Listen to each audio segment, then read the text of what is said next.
Hey, welcome everybody to Pro Mindset Podcast. This is your host, Craig Domann. We have a gentleman today, Paul Salter. Paul is a mindset and performance coach. He is a credentialed hypnotherapist. He's a keynote speaker and he has his own podcast called The Scratch Golfer's Mindset. Paul, this is going to be a wonderful podcast because I need you to be my caddy when I play golf because I am a second shot All-American. If you let me do it again, I'm like all world. So let's just jump right into this. There's somebody listening. They're trying to figure out, do I want to listen to this guy? What's this about? If we would go play a round of golf and I give you permission to coach me, which a lot of people don't want to be coached on a golf course, and understandably so. What's the most common symptom that almost all amateur golfers universally deal with? From the first tee shot off number one, when you're already carrying the weight of 18 holes in one shot. You think the whole day is going to depend on this one shot because there's like 3 or 4 people watching in addition to the guys you're playing with. Take it away, Paul. Yeah, well, right out of the gate, that first tee experience exposes so much opportunity for growth. And the message I want to make sure comes through crystal clear is that these challenges that we're going to dig into today, Craig, they're not isolated to just the golf course. They show up everywhere. I tell my clients and my podcast listeners all the time, you bring your whole self to the golf course, to the boardroom, to your home. So these problems are everywhere. But on that first tee, what is exposed is how much you care about what other people think. And as human beings, we're all hardwired to belong. You know, we all have 3 core fears. We fear judgment, abandonment, and rejection. Because centuries ago, if you were judged, rejected, or ultimately abandoned by your tribe, guess what? You either starved to death or you got eaten by that classic saber-toothed tiger. Those same threats don't actually exist today, but in our nervous system, they feel more real and visceral than ever. So the one thing we have to keep in mind, what can you control on that first tee box? Always, of course, and you know this better than I do, your effort, your attitude. But I'm a big fan of coming back to your breath in that moment. And even before we're in that moment, if you're someone listening and you struggle with whether you want to label it first tee, nerves, jitters, the visualization element, seeing and experiencing a successful tee shot, a successful execution of your process before and at address makes you show up that day feeling as if you've already done it 100 times. And through repetition, you numb and remain in a place where you're not actually affected by what's going on around you, more easier to tap into your process and let her rip. Okay, so you said a lot there, and it's all true. I've lived it. And I'm sure everyone else has too, not just in golf, but in other things too. How do you focus on you and not focus on people pleasing and approval and caring? You know, let's say, for example, you're meeting someone on a golf course for a business opportunity. And this is the first time you've met the person in person and you're running late to the tee box. And so you're hustling and you don't even get a chance to shank a couple on the practice range, on the driving range, because you're going straight to the first tee box. Why? How do you stop caring about what other people think? Yeah, it's a big question because really what's underneath that is an uncertainty of, am I enough? Am I worthy and deserving of love, attention, recognition, success? You know, see, these are the core beliefs that every single one of us has. You know, each one of us has a belief about ourselves, others, life, and I also like to throw in there money. And all these beliefs are formed during our early childhood years, particularly more or less before the age of 7. And what's happening here is when you struggle with what I call, you know, chronic people pleasing, nice guy syndrome, or constantly caring what other people think, underneath it is really a reflection of you don't think you're good enough, worthy, or deserving to do well, to be perceived in a positive or successful way. So right there in that moment you described, you know, we could talk about setting an intention. We can talk about showing up, taking a couple of breaths and being very intentional in what you do and what you say. And that's all well and good. It might work for the moment. But really where the opportunity for lasting change resides is going inward, digging into when, why, and how did you learn these beliefs and their accompanying behaviors. And that's the opportunity for growth. Okay, so what I heard you say was who you showed up with, who you showed up as is what you're going to reveal on the first tee. And the guys that show up an hour, 2 hours early and go hammer 2 buckets of balls on the range, hoping that that's going to fix their inadequacies and it's going to make them like feel better about themselves so that they can feel more confident about their game. They think it's about the game more than who they are. And the game is what they're doing. It's not who they are. And so what I heard you basically say there was you fix your golf game before you show up at the golf course. Golf is one of the best mirrors of your own personal development journey. So by working on yourself and digging into acknowledging, taking ownership, and then doing the work to let go of those, what I call destructive mindset programs, the beliefs we talked about, those behaviors, you get the positive ripple effect in every area of your life, but especially on the golf course, if that's your place of passion, play, and where you seek results and growth. Okay. So what's your definition of anxiety and stress that people feel when they're on a golf course, when they're hovering over arguably a straight putt uphill, makeable, but it matters because it's a chance to get their first birdie? Why did they conjure up this stress and this anxiety? Yeah, well, first, they're not in the present moment. They've allowed themselves to time travel to the outcome. So, for example, they stick 1 to 3 foot from the pin. They have a 3-foot putt for birdie. They should, and that's a magic buzzword if you hear yourself saying that, they should make that putt. And they get so latched onto the should, they remove themselves from the present moment and therefore their processes. And guess what? Probably 9 times out of 10, an amateur is going to miss that putt if they put that type of pressure on themselves. Underneath it all, we come back to that core I shared earlier. You care too much about what people think. You expect you should make that putt. You put pressure because if you miss a 3-foot putt, maybe you have a story that your playing partners think you suck, you don't belong, and maybe they'll kick you out of your playing group because you're bringing the group down. You're slowing up the pace. And that threat of being, kicked out or annexed or exiled from your tribe, like we mentioned centuries ago, it's just as prominent today. Okay, so what's the fix? Again, here we have to filter these questions. If what I'm sharing with you right now is resonating with you, I'm going to invite you to get non-judgmentally curious. And what I mean by that is through whatever type of reflection process you have, journaling, meditation, silence, a walk with your dog, you need to first be very honest about some of those mental and emotional shortcomings you're experiencing on the course. And when you pick one, for example, I've got that short putt opportunity and you have this terrible self-talk, I always miss short putts. You have to get really curious. Where did this come from? Why do I feel this way? And when you start to follow that trail of breadcrumbs, sooner or later, it's going to become clear there were moments in your life or people in your life that you picked up this behavior from. In fact, that behavior is not yours. Maybe it's dad's because dad took you golfing all the time when you were younger, and that's how he behaved. And that's what you absorbed as that sponge-like young individual. So through a non-judgmental lens of curiosity, you can work your way back to the origin and begin creating metaphorical distance or space between you and that behavior, which helps you begin to separate yourself and let go of it. Okay.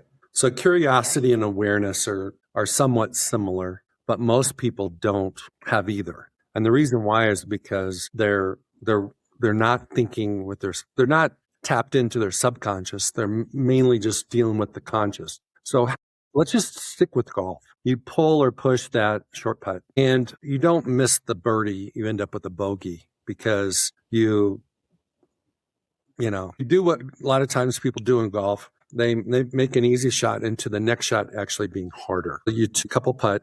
Do you make mental notes on the course? Do you use your phone and write down, hey, on hole number 3 on the green, I felt this, and then put it to bed? Do you, like debrief on the round, maybe later that day and go, okay, let's walk through that. Let's not walk through my shots. Let's walk through the regulation of my emotion related to each of those shots. And where did my emotion spike? When did I have more confidence than I normally do? Perhaps when did I have less? So that you can start connecting the dots to your origin or the root cause of that issue. Spot on. So all of the above is the answer. And what I mean by that, and that was really well said, Craig, is number one, your job during a round of golf is just to collect data. So you're setting up, preparing, and being intentional and methodical in every single routine that you execute. And when things don't go well, you're not sitting and stopping in the moment and judging and nitpicking. You're on to the next round. You've got that next shot mentality, but you're keeping a mental note because after the rounds, like you alluded to, we're going to do a full, what I call after round report. Just like in the military, they use an after action report. We're doing an after round report. And I always create a unique set of prompts and questions for my clients that detail some of the things they need to be on the lookout for. So like you said, we can begin to spot patterns. I was 3 under with 3 to play and I finished 2 over because I started to press. I felt that anxiety, that tension in my stomach or in my chest. All of those are clues.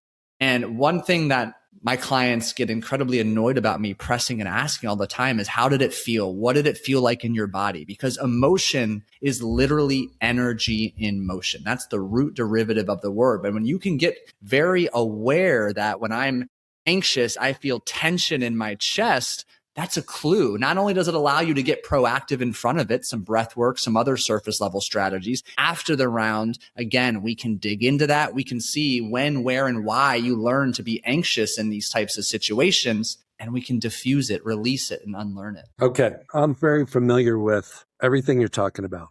But 10 years ago, you would be talking Chinese to me. So for those guys out there, those people out there, this sounds like Chinese. How can you make this relatable to someone who, my past version of myself, that didn't really understand that, your body holds emotions and that it wasn't your technique. The reason why you missed the shot wasn't your technique. It was that you were unable to control your emotions and that you were getting ahead of yourself. You were scorecard watching. You were scoreboard watching. You were counting you were at the cusp of your best round ever with those 3 holes to go. But yet you blew it because you couldn't be fully present. Give everybody not a PhD level perspective here. Give them like a middle school, high school level of how do you even find this curiosity and this awareness that you even have this stuff going on. So let's use you as an example. 10 years ago, did you understand or have awareness of at least 90% of what you needed to do to improve your golf game? I did. Did you have awareness of the importance and value of a pre-shot routine? I did. Okay. So I imagine those listening do as well. And the reason I bring up those 2 low-hanging fruit is the crux of what's happening here isn't a lack of knowledge problem. And if it is a lesson, Google, YouTube can quickly fill the knowledge gap. When you know what to do, such as the value of a pre-shot routine, every single shot, and you're still not doing it, that right there is indicative of a mindset problem. And if we run with that, let's do this. You know the value of a pre-shot routine and you execute it 50% of the time. Because maybe there's a part of you that believes, holy shit, if I execute it 100% of the time, I'm going to become a single-digit handicap. I'm going to be scratched. And that means standing out. That means more attention, more pressure, more responsibility. And that scares you. It's uncomfortable. So you have a pattern of shrinking yourself to fit in and belong. So what I'm getting at here to now give you the one simple elementary takeaway is if you know what to do and you're not doing it, that's your area of exploration with curiosity. Why aren't you doing it? What are you afraid of? What do you believe to be true? I agree with that. I think the other aspect that happens in golf is it's normally played in a group, and very few people go out and play 18 holes by themselves. And even if they do show up at a golf course to play 18 holes, they get matched up with 3 other people that are playing. What I think is one of the most challenging, it's been for me, is the idea of when somebody's upset at their game, having too much empathy for them. And when they're killing it, having a little envy and not being able to stay on my game because I'm influenced by the people that are around me. Mm-hmm. How do you coach people to be play the inside game more than the outside game? Because you can't dismiss the idea that some guy's losing his mind because, he thinks he's the second coming of, Scotty Scheffler, and you can't understand why he's getting bogeys, those type of things. It's like, it's there. Yeah. It's funny. Just the other day, so we're recording on a Tuesday. Sunday, I played around, got paired up with a stranger. Good guy. The most negative, nasty self-talk I have ever experienced. And I've heard some things, and it was outright aloud. So the coach in me, as you can imagine, wants to put my coaching hat, wants to help give him a nugget to at least shut up and keep it inward. But having experienced this like you, I know that doesn't help me in my game. It takes me out of my process, my flow state. So what's really helpful here on either side of the spectrum is having a proactive solution in place ahead of time. If you get paired with somebody who's on the very negative side, what's your action step to return to your process? It might be an intention or a mantra, or it might be like I did, very much modeling positive, productive self-talk and doubling down on that. If it's somebody who's incredibly good, he's way better than you, rather than feeling envious, can you challenge yourself to find one nugget to take away to apply to your own game to get better? But having an actual intention on how to handle each of those situations ahead of time spares you from wasting mental bandwidth on trying to find a solution in the moment. So you have that energy to remain focused on your process. So how did it turn out with that golfer? Well, candidly, I used all of Monday. I used all of that information to record a podcast on it on Monday about the importance of being your best coach. But for me, I stuck to it. I didn't say a single word to him about his self-talk the entire round. I had a great round, and it was just a wonderful reminder of what is possible, just how capable I am of keeping that strategic tunnel vision. Okay. So you've mentioned breathwork early on a couple different times. That's something that I started doing probably 8 years ago. LeBron James does it during timeouts. Quarterbacks, everybody that shoots a free throw does it before they shoot a free throw. They don't even know they're doing it. They take a breath. It relaxes them. They started it at some point in time. They saw someone else do it. They thought they would try it, makes them feel relaxed, so they do it. But in golf, one of my biggest challenges is, let's say you're not walking, but you're in the cart, so you get a cart partner, and you get in a deep conversation. Something super dope about relationships, whatever it is, parenting. Then all of a sudden you're at your ball and you got to flip the switch. And sometimes you can do your pre-shot routine by knowing the distance, the club, visualizing where you want to hit it and how you want to hit it type thing, and still not be fully present because you're still thinking about what you were talking about. How do you teach people to pivot and shift and kind of like step into that, I call it a performance bubble, and then step back out? Yeah. You need a trigger. I love that you have the visual and the literal definition of a performance bubble. I use something similar. You've heard it, everyone who's golfed before, the think box and the play box, but that precious space, you need a trigger. So for me, and what that looks like with a lot of my clients is the moment for me, it's my club, but a client puts their hand on their rangefinder or starts to grab the club, the grip of the club or taking the covering off the club, that's the cue, the trigger to initiate the routine of taking a breath. And that's something that I'll drill with my clients using visualization, and we'll drill it every time they're on the practice range as well, so that it becomes automatic on the course when they do happen to get caught up in some good conversation. But you need that triggering behavior because every routine, every habit has the same core parts. There's a trigger or a cue, there's a routine and a reward. So in this case, hand on the club initiates the breathing routine. The reward is you're present and able to execute to the best of your ability. That's wonderful. Yeah, I think one of the things I've learned is if you're playing behind a slow group, as soon as you put the golf club in your hand, you get this like business pressure. Like, hey, it's your turn. But if you're holding that club for 3 or 4 or 5 minutes, waiting on somebody that's playing slow, now by the time it's your turn to swing, you got this extra load of stress. So what I've been doing recently is not touching my club until time to touch my club. Okay. So in your description is a word that maybe not everybody understands. Maybe people define it differently, but you're a hypnotherapist. How does that play into this? And how do you do it? What kind of impact does it make on your clients? Great question. So hypnosis, the best place is always to start with what it is not, because many of you listening probably immediately go to me dangling a pocket watch. You think I am going to get Craig to cluck like a chicken, put him to sleep, or maybe you've seen it at a comedy show on a cruise ship. So I'm here to tell you, technically, yes, that is hypnosis. It is unlike anything I do or use with my clients. Hypnosis is not magic. It's not mind control. It's not brainwashing. In fact, it's actually a natural state of mind that you, me, everybody listening has been in multiple times today. Hypnosis is a word to describe which brain wave you are primarily producing, and those are theta brain waves. And when you're producing theta brain waves, you find yourself in this sweet spot between slight relaxation and full-on sleep. And it's in that sweet spot that you experience right when you wake up, when you're caught up in a good book, listening to Craig's podcast, or on the golf course. So it is normal, natural, and safe. But when you go there intentionally, Craig, two big benefits occur. Number one, we're able to quiet that harsh inner critic, that judgmental voice that says, you suck, that'll never work, why bother? We sidestep all that noise and negativity. Number two, we're able to connect with your subconscious mind. Now, your subconscious mind influences 95% of what you do every single day. It is home to your memories, your emotions, your beliefs, and your habits. Spoiler alert, that collectively is who you are. That makes up your identity. So through hypnosis, we can uncover the origin, for example, of where you learned this performance anxiety, when you learned to feel like an imposter, all of those shortcomings and surface level sabotaging behaviors that you hear thrown around in the mindset space, all of those are learned. Hypnosis gives us an opportunity to uncover when, why, and how you learned them, and to do the work necessary to unlearn them.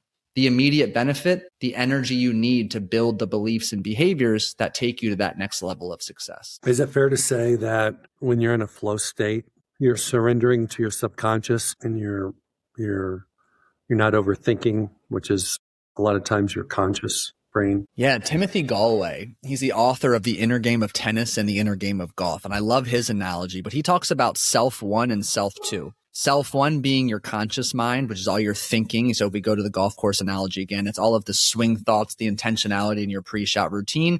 And self two is your subconscious mind. Self two is your body. Think about this. You breathe and you digest and you absorb unconsciously, automatically. So that flow state is you surrendering and passing the torch, if you will, to your body. Your body knows how to hit every single shot on the course. Many of you feel probably you're a scratch golfer on the range and then you're a 12 handicap on the course. That's because you have so much mental interference impeding your ability to let your body or subconscious take over and do what it knows how to do. I've been through that stage of being very technical and having, it's almost like if you watch a quarterback throw a football, he doesn't aim it, he just slings it.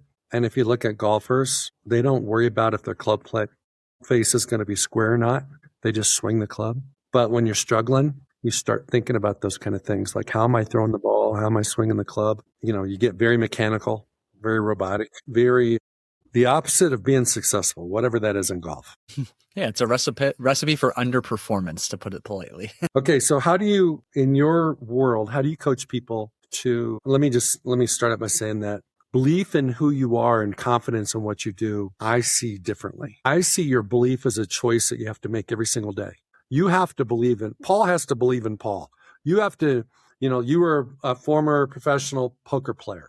You know all about going all in. You get the choice every morning when you wake up to go all in on you. And that's something you should do, because if you don't, no one else will either. And so you have to be 100%er on your belief in who you are, your identity. But your confidence is different. If you haven't hit a 58-degree wedge in 5 years and you pull it out of your bag for the first time and there's $100 or something on the shot, you're probably not going to be the most confident. So confidence is something that we can have, 80% confidence in one aspect of our game, maybe 100% confidence in another aspect. And if we want to get them all at a high level, we have to do reps so we can get some small wins and show ourselves that actually we do know what we're doing. But how do you help people improve their confidence? Because confidence is so important in sports, in life, period. Bingo. So you said the magic word, repetitions, and I'll add in there preparation repetitions. It's no secret that we have what's known as the 10,000 hour rule. You have to put in the time and the work, because simultaneously during the process of putting in the work, you're further strengthening that belief. As a byproduct, confidence now has the bandwidth to expand as well. But where many people struggle, they understand what I just said logically, but when it comes to the actual building is their own, what I call destructive mindset programs, get in the way of them putting in the quality repetitions. There was something going viral on social media the other day about Scotty Scheffler, his first and second year at Texas. He'd put in the time, but when he's on the range, he's on his phone all the time. And his coach made a joke that inevitably that became his wife. He was texting his then girlfriend at the time, but he's distracted. He's not putting in the quality of repetitions. And most people, again, we come back to know what to do, but the subconscious finds so many sneaky ways to impede them from doing what they need to do. If you can find a way to be candid, honest, and take ownership of what needs to be done to improve and then execute, that's the secret sauce to cultivating confidence. And the more you feel confident, the easier it is to grow that confidence. Confidence has momentum. Yes, even better said. Right? Because when you start gaining some confidence, you watch basketball when guys hit a couple threes, all of a sudden it's like they're just throwing it up and the basket looks like the ocean. They can hit, it just goes in. Yeah, just like putting, where that hole suddenly looks like it's massive. You can drain it from anywhere. It's that flow state, it's locked in, it's that deep belief and confidence coming together to build that momentum you said so well. Well, one of the things that I think everybody has a choice of is you can doubt your beliefs and believe in your doubts, or you can believe in your beliefs. And most of us find a way to doubt our beliefs or believe in our doubts in some aspect of our life. It's interesting though, and most people might not be aware of this, is your beliefs aren't yours. It's estimated that 95% of your core beliefs are formed by the age of 7. You didn't have any say in them. However, you're the only one who can do something about it. So this comes back to what you said so well. It is a choice. It's a constant commitment to, first and foremost, why do I believe X, Y, and Z about myself, golf, life, otherwise? And then B, doing the work to ingrain or upgrade the belief, because a belief is nothing more than a filter through which you see the world. It helps influence your decisions and actions. So it does take conscious commitment. And when you lean into that, it's easier to put up that lens, so to speak, so you can continue to see the positives or the opportunities. Well, here's what's interesting. Because those fundamental beliefs are formed and adopted before 7, that typically means your mom and dad or your big brother, big sister tells you who you are. And then you show up at school and your teacher tells you who you are. Your friends tell you who you are. Your coach tells you who you are. And it's very difficult once that momentum's going.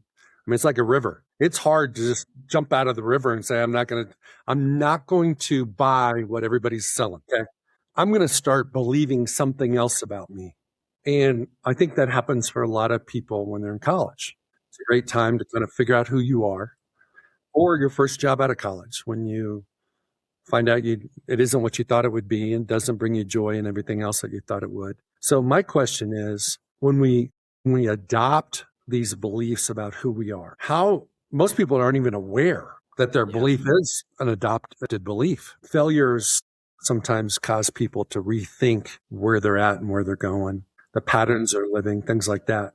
But how do you, when you're coaching someone that doesn't even have that awareness, how do you help them rewire their beliefs? Yeah. So candidly, it's worth stating, my type of work is the deep work that is built upon discomfort. It is emotionally charged and it's hard. And it's why it's not most people's first go-to when they want to achieve success. I'm typically the last resort for many people at all walks and levels of success.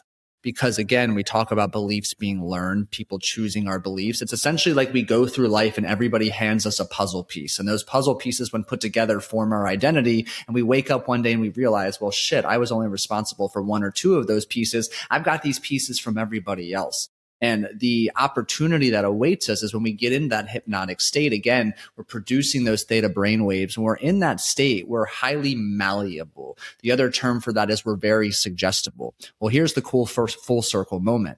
Before the age of 7, when we're picking up all of those puzzle pieces or beliefs, we're primarily producing theta brainwaves. So by returning to that state through hypnosis, we have an opportunity to actually uncover, wait, what do I actually think about X? Why do I think that way? How does that make me feel? And we can do what needs to be done to release, remove, and build what's actually going to serve us, what's true to who we are at our authentic core. But it's getting into that state where we can then capitalize on the benefit of theta brainwave production, and then B, on the principle of neuroplasticity neuroplasticity, which is just a big word to say our brain is capable of making changes. Habits aren't set in stone forever. You are physically, emotionally, and mentally able to change, evolve, and grow. Here's what I'd say about the big word neuroplasticity is the idea that the older you get, the more that you are in congruence with what other people told you you were, it becomes hardwired. And there's a lot of people like my age, they're hardwired. There's not a lot of neuroplasticity. They're not like their curiosity's gone. They're not thinking about, oh, what could it be? I mean, when you're 12, you're like, your curiosity's maxed out. It's like everywhere you go, every time you go to a new place, every time you meet new people, curiosity's, at the front of everything. But when you're in the back nine of your life, your neuroplasticity is less. And what I have found is that when my neuroplasticity is the best, the days are the slowest because I'm enjoying a new experience daily. Where when I have more narrow-mindedness and less neuroplasticity, the days are flying because every day is the same, because it's the same as yesterday, because I'm not curious. I love the idea of hypnotherapy. I'm going to have to try it because it'd be interesting to...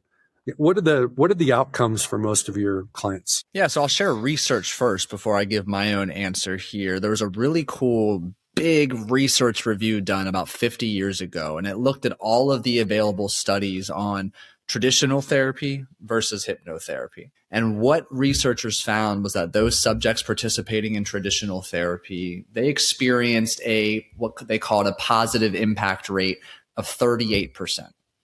Nothing to write home about. After an average of 600 sessions, which is 10 plus years of weekly therapy. Again, doesn't seem to be efficient. Conversely, those participating in the hypnotherapy experienced an average positive impact of 93%.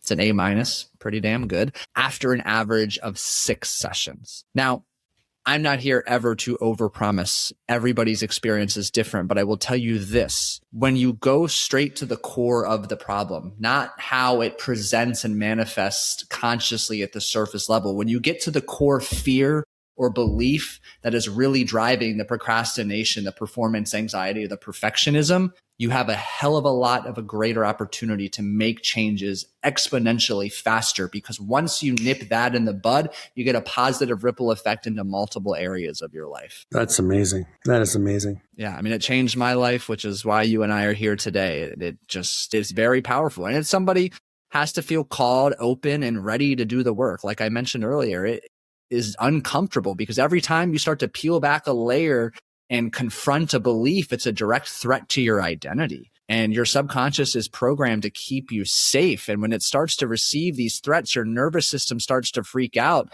Having that place of accountability, support, and safety to go through this integration process is essential. But on the other side of it is just limitless opportunity, fulfillment, peace, confidence, and so on. Okay. At your discretion, and this is asking you to be vulnerable, what happened in your life that puts you in a position where you were open-minded to do hypnotherapy, that there's a 100% chance it made a positive impact on you based on the fact that you're doing it now. I find that a lot of people do what they do because something that they experienced led them through a space that they want to help other people do the same thing. What was the jam that you were in that caused you to jump into this? Yeah. So I had an awesome coaching business. I was doing well. On paper, everything looked great. And we joked about this before we hit record. I kind of reached a crossroads in my life where I had this irrepressible passion for the game of poker.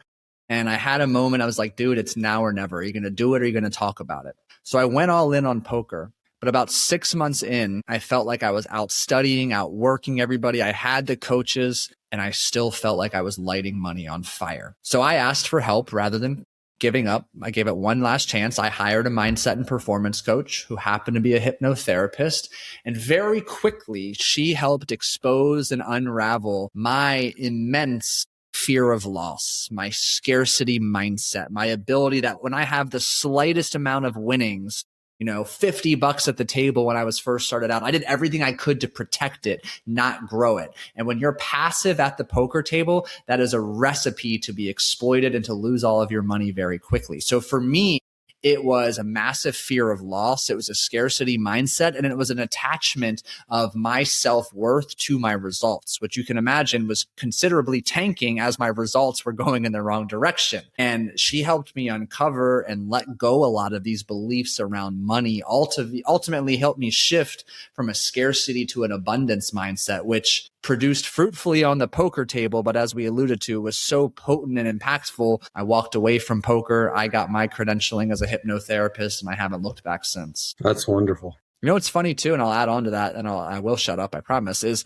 simultaneously in my business as all this was happening, I made the same amount of money, like literally within a couple $1,000s for 5 years in a row. The only things that increased during that time were the amount of hours I worked and the amount of stress and anxiety I experienced because of these patterns that were showing up in multiple areas of my life. And guess what? As I worked to uncover and let go of them, we shot back up again. Okay, so let's go through a hypothetical here. I go through hypnotherapy. I find out whatever my root cause is, my fear, okay, my doubt, my hang up. The knowledge of it, what percent of that solves the problem? And then what is the follow-up that actually seals the deal in terms of putting that behind you so that you can realize that that doesn't serve you anymore? It never served you, and it's not true. All those kind of things that discount that belief. But just the awareness of it, how much of that is a victory? The awareness is a victory because you need the awareness to do different. And if you want to achieve different, you've got to be and do different. So the awareness is essential, and that opportunity for a different perspective, a reframe, if you will, it's 100% essential. It's 100% of the equation because without it, no change can occur. However, and I believe we speak the same language here, we've heard the quote before, knowledge is power, not without action. And that's where what I call is the application and integration process. It's one thing to understand. I'll give you a hypothetical example that's actually far more common than you might think. 8-year-old boy has to give a presentation in front of his classmates, forgets his lines. He's laughed at. His teacher makes a remark that he's a no good for nothing. He's embarrassed. He's afraid to speak up. He shies away from speaking opportunities in the future as his career unfolds. And we're able to uncover like, oh, you know what? I see why I picked up that performance anxiety when speaking in public and why I carry doubt and uncertainty. That awareness is good. It helps to create some metaphorical space and gives him the understanding that that anxiety is just a piece of him. It's that puzzle piece. It's not who he is. We still need the application and integration of that. So we have to help him turn his lights back on in terms of stepping into those situations, building the surface level toolkit to support the under the surface toolkit, the breath work, the practice, the visualization. So he continues to get one micro dose of stress, discomfort, exposure after the next to build his tolerance. But when they work hand in hand, we can streamline that process. Love it. Besides the breath work and visualization, what else is in that toolbox? A practice of silence and solitude. There's a quote I read, and I swear to this day, I don't know where to attribute it, but the voice of your subconscious mind is silence. So I don't care if it's journaling, you call it meditation, you literally sit down and close your eyes for 5 minutes, but having some type of daily practice to shut out the noise, social media, the internet, email, your phone, and reconnect with you and who you are is integral to ensuring you are taking aligned action with where you want to go. I do believe our culture is the antithesis of that. Our culture, just because we have think about all the kids, all the people that are under like, I don't know what age it is, 24, haven't ever known life without a smartphone. So like the idea of growing up in the country or even in the city and going to the park and hanging out and taking off your socks and shoes and walking in a creek, that nobody does it anymore. Yeah. Kids don't do that anymore. And the adults that do it pay big money to go on retreats. So they can get back to nature and connect to themselves. And so it's almost comical that what is free, people don't appreciate it. When it's expensive, they do. It's fascinating. But you said it's something really important earlier, that curiosity as a kid, like we lose that as we get older. Society robs us from it because everything's so readily available. Any answer we need or piece of information. I often joke that as a hypnotherapist, really what I'm doing is dehypnotizing you from all of the bullshit you've picked up from society over the years to help you return to that authentic kid-like state. So let's go back to golf. Let's finish this up on a golf course. Think about the first time a person plays golf. Doesn't matter if they're 13 or 25. And they just grab the club and swing. And it might be ugly. They might have a big slice, but it's like you can tell the people that think too much on a golf course because they have this heavy energy. They're stressed out for every shot. And it's like exhausting to play with people like that. It's exhausting to be that guy, right? So how do you recapture that childlike freedom and peace and joy and all those fruits that people now call flow and zone and all these other things? It's all free. Yeah. It's all freedom. Why'd you begin playing in the first place? More often than not, maybe it was camaraderie with your buddies. Maybe you fall in love with the pursuit of excellence. Maybe you find it play or detaching from the other stressful components of your life. Too often we get so fixated, especially in golf. There's no shortage of opportunity to read up on the technical skills to do every single shot out there, let alone to geek out on all of the equipment upgrades that come out every single day. And it makes it very easy. I just got back from the PGA show, the big expo, and it's just ridiculous. I can't believe how much there is. I digress, but we lose sight of why did we start playing in the first place? And in the beginning of the conversation, I shared golf is a mirror of your own personal development journey. And when you can learn to reconnect with your why and fall in love with the process of growth, progress, and improvement, it becomes much easier to find all the little wins, the positives, the silver linings of every experience. And when you start stacking those, you look forward to stacking the next. And just like that confidence momentum builds, this progress momentum builds too. And progress is addicting. It's fun. It's enjoyable. And that's where we need to get back to. Amen to that, brother. Okay, someone listening wants to reach out. They can look in the show notes, but steer them in the right direction where they can find you. Yeah, so you can learn more about me and my coaching at thegolfhypnotherapist.com, or come learn more, the Scratch Golfers Mindset Podcast, Apple, Spotify, wherever you listen to podcasts. Paul, thank you so much. I enjoyed our convo today. Yeah, thank you. Absolute pleasure. I appreciate you having me on, Craig. Thank you, Paul. It's Craig Domann, the host of Pro Mindset Podcast.